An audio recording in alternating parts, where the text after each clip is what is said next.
In the spring of 1223, on the wind-swept steppes near the Kalkar River, one of history's most stunning military victories unfolded. A small force of Mongol horsemen, outnumbered 40 to 1, was about to demonstrate why they were the most feared warriors on Earth. This is a story of tactical genius, brutal efficiency. In the day 1,200 Mongol cavalry obliterated 50,000 enemies and changed Europe forever. Mongol The year is 1220. obliterated 50,000 Genghis Khan's empire enemies. stretches from China to Persia. But two of his greatest generals, Gebe the Arrow and Sabi the Valiant, are about to embark on the greatest reconnaissance mission in military history.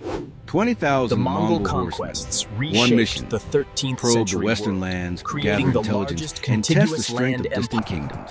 For 3 years, this force carved through the Caucasus Mountains, defeated Georgian armies, crushed Alan warriors, and scattered Cuman tribes like leaves before a storm. But the Cumans didn't disappear. They fled west to their allies, the Rus princes. The Kievan Rus, a confederation of Slavic principalities, had never faced an enemy like the Mongols. When Cuman refugees arrived with tales of unstoppable horsemen who could shoot arrows while riding at full gallop, who needed no supply trains, who drank blood from their horses' veins to survive, the Rus princes laughed. These are just raiders from the steppe, they scoffed. They're We'll gaining crush on us. them like Ride we've faster. crushed every other nomad tribe. Don't stop. Keep Prince moving. Mstislav the Bold of Gallic was confident. Prince Mstislav Romanovich of Kiev was eager for glory. Prince Yuri II of Vladimir promised his warriors easy plunder. Together, they assembled the largest army the Rus had ever fielded. 80,000 men, infantry, cavalry, As the your cream prince, of Rus I nobility. command you. Against These 20,000 lands belong Mongols, to the Rus people, the odds and we seemed will defend them overwhelming with in blood favor of the and Rus. steel. But numbers meant listen to nothing me. to men trained from stand on the childhood brink to of be ruin. weapons. Everything Every we have Mongol known is warrior burning owned around 4 to us, 6 and the horses, world turns away. rotating them to We must maintain attack fresh here, mounts. while the river Their is frozen. composite That bows, position is too crafted from strong, we'll horn, lose wood, half and our sinew, men. We have no could choice. pierce armor We at attack dawn. 350 yards. The English longbow, centuries later, would only reach 250 yards. They could shoot 20 aimed arrows per minute while galloping at full speed. Forward, backward, left, right, it didn't matter. Their light armor, leather and lamellar, provided protection without sacrificing speed. And they possessed something no European army had. A unified command structure with instant communication through flag signals and horns. But their greatest weapon wasn't physical. It was psychological warfare, perfected over generations of steppe combat. May 22nd, 1223. The Rus-Cuman alliance crosses the Dnieper Mongol River. raiders. 80,000 men marching in 3 separate columns, Here we see the confident in cross-section, their numerical horn on the superiority. belly, a The hardwood Mongols core, appear on and the sinew horizon, along the back, a small all scouting bound together force of with a perhaps strong 1,000 adhesive. riders. Mstislav the Bold distinct charges advantage of forward the with his Mongol Gallic contingent composite and bow Cuman lies in its allies. construction. An easy victory. Layers of The horn, Mongols wood. flee eastward. The Russian prince pursues for 9 days. 9 days of chasing shadows across the endless steppe. 9 days of watching the Mongols stay just beyond reach. 9 days of his army stretching thin. Soldiers growing tired. Supplies running low. Formations becoming disorganized. Mstislav doesn't realize he's already lost. The feigned retreat, a tactic perfected by steppe warriors for thousands of years, but mastered perfection by the Mongols. The Russian It knights' heavy required plate iron armor discipline. offered immense protection, Soldiers but who would not break sacrificed formation. mobility. Commanders The who Mongol could control warrior, however, thousands of riders across miles of terrain. Here's how it worked. A small force, sometimes just 1,000 to 1,200 men, would engage the enemy, shoot arrows, harass flanks, then suddenly retreat in apparent panic. The enemy, sensing weakness, would pursue. Their fastest cavalry would race ahead, desperate for the kill. Their formations would stretch, Wings forward. gaps would Form the open, crescent. and then, when the enemy was exhausted, disorganized, and deep in unfamiliar territory, the trap would spring. Hidden Mongol forces, sometimes 10 times larger, would appear from concealed positions. The fleeing warriors would wheel around. The encirclement would close. It had worked against the Khwarezmian Empire. It had worked against the Georgians. It had worked against the Cumans. And on May 31st, 1223, it would work against the Rus. But before the main battle, something extraordinary happened. As the main Mongol force retreated eastward, General Geeb left behind a rear guard. Historical accounts vary, but most agree. Between 1,000 and 1,200 Mongol warriors were ordered to slow the pursuing Russians. Their mission was suicide. Hold the river crossing. Delay the enemy. Die if necessary. These weren't conscripts or unwilling soldiers. These were volunteers. Elite horsemen who understood that their sacrifice would save the entire campaign. Mstislav the Bold arrived at the river crossing with 10,000 to 15,000 men. Some estimates suggest even more. Perhaps 20,000 warriors, including his Cuman allies. The Mongols formed up on the eastern bank. 1,200 men against an army 50 times their size. What happened next would become legend. The Mongol rear guard didn't charge. They didn't need to. As the Rus forces attempted to cross the river, animated map showing Mongol day horse 5 of archers pursuit. Russian unleashed army hell. now stretched across Arrows 30 fell miles like of rain, terrain. Individual not columns random separated. shots, Tactical but disadvantage aimed volleys visualization. coordinated by commanders. The first ranks of Russian cavalry fell into the water. The second ranks stumbled over their bodies. The third ranks crashed into the second. Chaos. The Mongols repositioned constantly, never staying in one place long enough for return Mongols' fire to be tactical effective. superiority was When Russian evident heavy in their cavalry logistics. finally crossed By and rotating charged, mounts, the they ensured their Mongols cavalry melted away, remained fresh only to and reappear agile. on the flanks, firing, repositioning, firing again. The Cumans, remembering their own defeats, panicked and fled. This created a domino effect. Gaps opened in the Russian formation. The Mongols exploited every weakness. Individual feigned duels retreat broke begins out. with a small Here, force engaging, Mongol then training showed its withdrawing. value. When the They enemy carried pursues, multiple they are weapons, led directly bows, into a lances, prepared swords, ambush. maces, and From the switched between them Scythians to the fluidly. Parthians and A finally Mongol perfected warrior by would the fire Mongols. arrows at The distance, feigned retreat was a switch to a lance at the charge, psychological and then military draw a tactic. curved saber for close combat. Russian knights, trained for frontal charges in heavy armor, found themselves outmaneuvered, outshot, and overwhelmed. The enemy is almost upon The us. rear guard We fought are the for rear hours. guard. We And fight though here, outnumbered and we 50 to die 1, here, so the they others held may their live. ground long enough for the horde. main Mongol army to prepare the trap. Casualties among the Mongols were severe. Perhaps half the rear guard died, but they had accomplished their mission. 1,200 Mstislav the Bold's army was now versus exhausted, 15,000 disorganized, plus Russian and deep in forward enemy units. territory. Exactly where Subutai wanted them. May 31st, 1223, the banks of the Kalkar River. Mstislav the Bold finally caught up with the main Mongol force. His army was tired from 9 days of pursuit. His formations were stretched. His supplies were depleted, but he still had numbers. Perhaps 60,000 to 70,000 men still stood, including reinforcements from other Rus princes. The Mongols formed their battle line. 20,000 warriors against an army more than 3 times their size. But Subutai had chosen his ground perfectly. The Mongols attacked from 3 directions simultaneously. The center, heavy cavalry with lances, smashed into the Russian line. The wings, light horse archers, flanked around, firing into the Russian sides. The reserve, fresh troops, waited to exploit any breakthrough. Within minutes, the Russian left flank collapsed. The Cumans, already demoralized, fled again.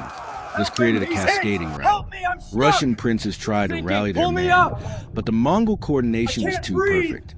Arrows fell in coordinated volleys, not random shots, but calculated killing zones where escape was impossible. Mongol heavy cavalry punched through weak points, then wheeled around to attack from behind. And always, the Mongols maintained discipline. No warrior broke formation to pursue individual glory. They fought as a single lethal organism. The slaughter lasted for hours. Mstislav the Bold's army disintegrated. Those who stood died. Those who fled were hunted down by Mongol pursuit units that could cover 100 miles a day. When the sun set on May 31st, 1223, the steppe was covered in bodies. The numbers are staggering. Of the 80,000-strong Rus-Cuman alliance, only 10,000 made it home. Some historians put the losses even higher. Perhaps 60,000 to 70,000 dead. The Mongols suffered relatively light casualties. Perhaps 2,000 to 3,000 men, mostly from sacrificial rearguard action. This was the Mongol way of war. Minimize your own losses through superior tactics while maximizing enemy casualties through terror and efficiency. But the battle didn't end with the fighting. Prince Mstislav of Kiev and his remaining forces retreated to a fortified camp. Subutai surrounded them. After 3 days of siege, the Mongols offered terms. Surrender. We promise you will not shed your blood. The princes, desperate, agreed. The Mongols kept their word. Technically, they didn't shed the prince's blood. Instead, they laid them beneath wooden boards and held a victory feast on top, crushing the Rus nobility to death beneath the weight. This wasn't random cruelty. This was calculated psychological warfare. The message was clear. Resist us, and not even your nobility will receive honorable deaths. News of the massacre spread across Europe. The Mongol reputation for mercilessness was now confirmed. How did 20,000 Mongols, with a rear guard of 1,200, destroy an army 4 times their size? But look there. First, the mission is superior accomplished, training. and Every they are Mongol warrior exhausted and trained from disorganized. age 3. By adulthood, they could Animated ride, map showing shoot, Russian and forward fight armies with precision positioned far European ahead of main armies body. couldn't match. Supplies depleted. Second, Isolated mobility. deep in The flanking Multiple maneuver horses was per successful. warrior meant fresh The enemy mounts is always routed and available. retreating towards the valley, Mongols could travel exactly 60 as to planned. 80 miles per day, versus 15 to 20 for European armies. Third, discipline. Mongol units operated with modern military precision. Signals, shot showing formations, and Subutai's tactics chosen were drilled battlefield. until River they became behind, instinct. open flanks, perfect Fourth, ground for mobile cavalry intelligence. tactics. Strategic Subutai positioning and G visualization. spent 3 years gathering information. They knew their enemy's strengths, weaknesses, and psychology. Fifth, psychological warfare. The famed May retreat 31, exploited human 1223, nature. The banks The of the desire to Kalka pursue a River fleeing witnessed enemy. a decisive clash Once the Rus between the committed to armies the of chase, Rus and the Mongol their horde. defeat was inevitable. 6. Tactical flexibility. Mongols adapted to any situation. River crossings, As mountain visualized passes, here, the Mongol open attack plains. plan used a Each concentrated terrain had its own three-directional assault. tactics, The center, all the left mastered. flank, and the right And flank finally, converging on the city. ruthlessness. European warfare had rules, codes of honor, ransom systems. The Mongols had one rule: win. O Lord After of Kalka hosts, River, the Mongols strengthen us disappeared. against the enemy. They rode back Grant east, victory to your completing their servants. reconnaissance mission. Genghis Khan died in 1227, and the Mongol Empire turned its attention to internal matters. For 15 years, Europe forgot about the horsemen from the east. But the Rus princes didn't forget. They couldn't. Their armies were shattered. Their nobility was decimated. Political instability plagued the Kievan Confederation. In 1237, the Mongols returned. This time, it was an invasion, and the Rus, still weakened from Kalka River, fell in just 4 years. The Battle of Kalka River was more than a military victory. It was a demonstration of what happens when superior training, tactics, and psychology meet numerical superiority without discipline. 1,200 Mongol from the horsemen ridge! held off 50,000 enemies long enough for their comrades to spring the perfect trap. exposed! 20,000 Move closer! Mongols annihilated White aerial 80,000 shot Rus showing and Russian left Cumans flank in collapsing a within single day. minutes of battle start. It was a Domino masterclass effect in beginning. warfare that Tactical military cascade academies study failure. even today. Retreat! Retreat! This was the They're Mongol breaking way of through! war. Ride for your Precision, lives! discipline, Don't look back, just go! ruthlessness. And on the steppes of Ukraine in Hold the 1223, line! it was Stand unstoppable. your ground, men! We must not break! To me! Follow me now!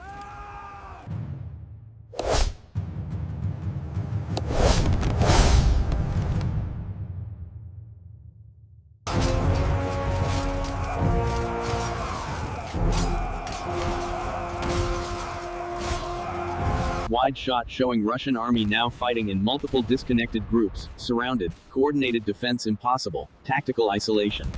Move now! Charge forward!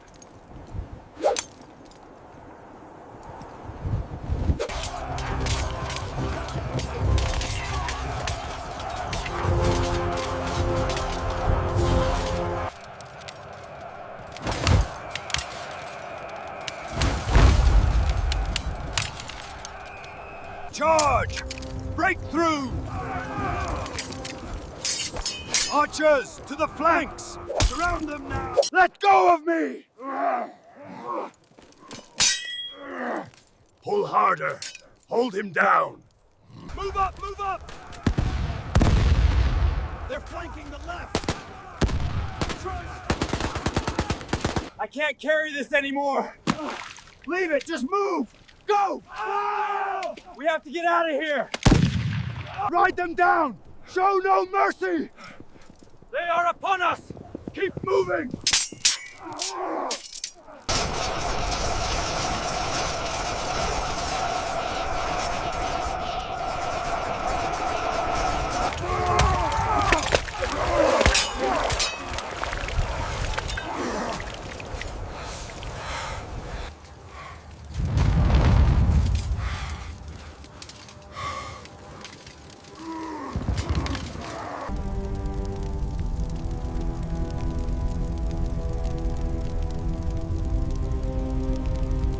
$60,000 Russian casualties. Only 10,000 survived. Mongol losses.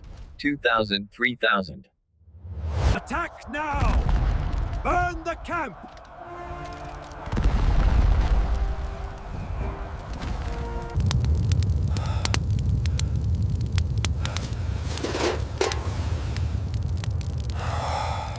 Sign here, and the bloodshed ends. Your surrender secures your lives. We agree to these conditions, General. Excellent.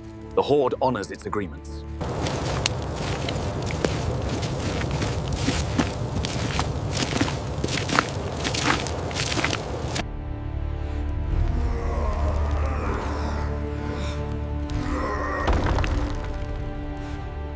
The reports confirm it. They are already here, burning everything in their path.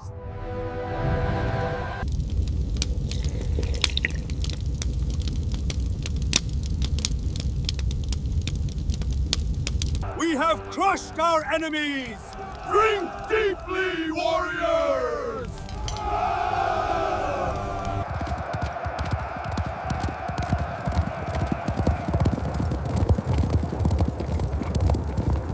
Scouts confirm the fortress is vulnerable here. Supply lines are exposed, my Khan. Excellent. We strike there at dawn. Prepare the Tumans.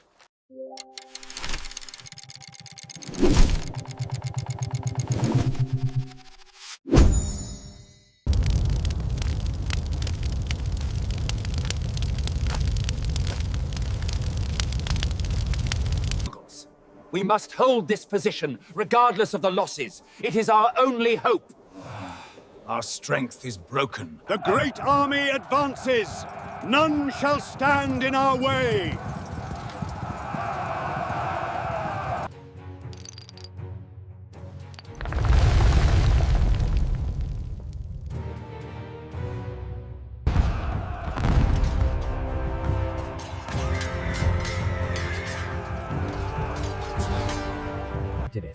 The success of the Mongol military machine lay in three pillars: rigorous training, superior equipment like the composite bow, and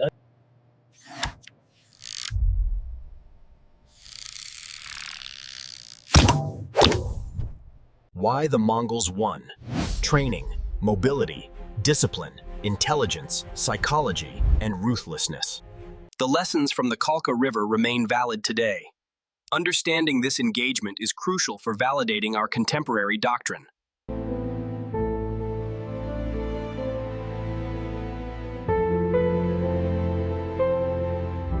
Close-up of memorial plaque or monument at Kalka River battle site. Historical remembrance, connecting past to present.